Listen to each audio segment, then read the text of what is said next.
Hi everyone, Effie here. Today I'll be watercoloring this beautiful image from our Coming Up Dahlias stamp set. Now I am using a pre-embossed panel that I created for a make and take event that I did last week. So the image is from our Coming Up Dahlias stamp set, and it was embossed using our rose gold embossing powder onto some Canson XL 140-pound watercolor paper.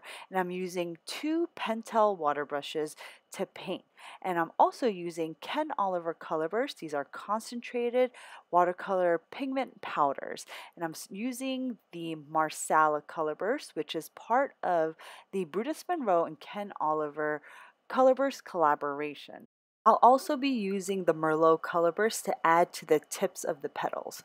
I'll be painting petal by petal today, so before I add any pigment, I'm going to wet an entire petal first with some clean water, and then I drop in a little bit of Marsala to the outer tip of my petal. And then I took a clean brush and I kind of just used some light stroking feathering motions to pull a little bit of that color to the inner edge of my petal. So as I pull that color towards the inner edge of my petal, I want that feathery texture to be there. So that's why when you initially put down your clean water to your petal, you don't want too much water and you won't be able to get that feathery texture. So this is the point where I actually decided to add a little bit of the Merlot color burst to the outer tips of my petals to add a little bit more depth. At this point, some of my petals were already dry, so when I went in to add the Merlot, I made sure to re-wet the petal just a tiny bit so that the Merlot would blend in a little better.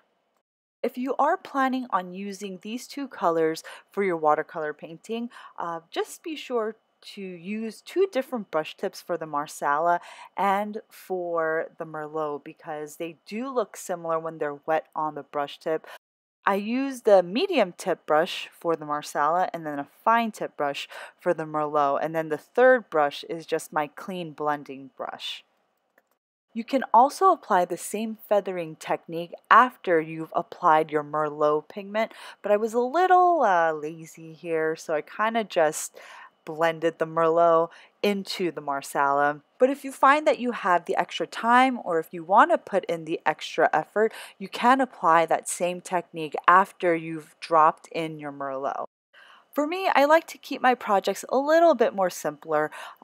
For this panel, I was experimenting a little bit because usually when I paint my florals or when I watercolor my florals, I usually add my color to the inner edges of the petal and then I blend that color out to the outer edges. But for this, I wanted to experiment with my Dahlia because if you Google or Pinterest Dahlias, you'll see that the inner portions of the petals are white and then you have all of this beautiful color towards the middle and outer edges of the petals. So I kind of wanted to paint something like that. But at the same time, I really don't like spending hours and hours coloring or painting. I like to just spend maybe a maximum of, I don't know, half an hour of actually coloring. That's how long the process usually takes per card. If it takes longer than that, the panel really, it kind of turns more into an art piece and it makes it a little harder to give the card away at the end.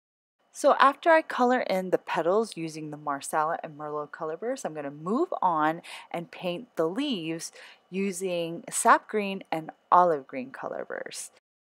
I'll be using a wet and wet technique for the leaves, so until I finish painting, I'm just going to turn some music on and I will be back when I'm finished.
my painting was complete, I took the congrats stamp from our It's Cray sentiment set and I stamped it right onto my panel using our noir dye ink.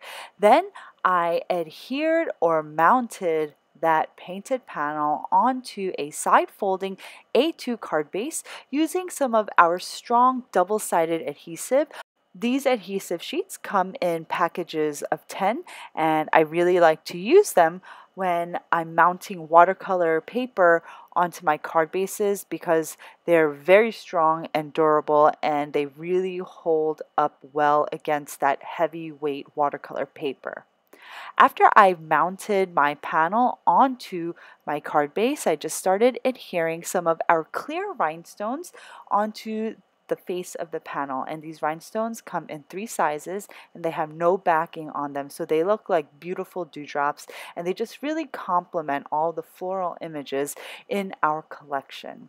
So that is it from me today. I hope you all enjoyed my project and video, and if you haven't done so already, be sure to subscribe to our YouTube channel because I update it on a weekly basis. Thanks for watching. I'll see you next time.